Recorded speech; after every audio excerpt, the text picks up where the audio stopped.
નમસ્કાર મિત્રો, હું કૌશિક ચાવડા. આજે આપણે વાત કરીશું કે પોટાશના ઉપયોગ શું, કપાસના ખેતરમાં પોટાશનું શું મહત્વ છે.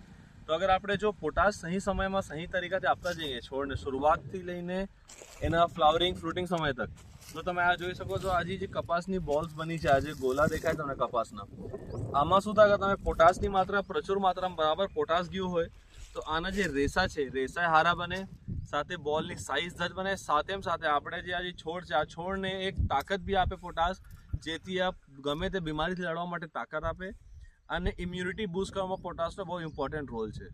તો આ છે જાણકારી પોટાશની કે અગર આપણે જો કપાસમાં શરૂઆતના પાયામાં આપણે જો પોટાશના માટે બેક્ટેરિયાઝ નાખેલા હોય, સાથે અગર આપણે આમાં ખાતરનો છિડકાવમાં પોટાશ આપણે ફ્લાવરિંગ ને ફ્રૂટિંગના સમય જ્યારે આ બોલ બનતી હોય, જ્યારે આ બોલ આવી અવસ્થામાં હોય ને, આ અવસ્થાની બોલમાં આપણે જ્યારે પોટાશનો છિડકાવ કરીએ તો જ્યારે બોલ ખુલે તો એ બોલમાં કપાસ સારી રીતે ગઠાય, વધારે રૂઈ બને અને એની જે રેસા હોય એની ક્વોલિટી પણ વધારે સારી હોય. ધન્યવાદ.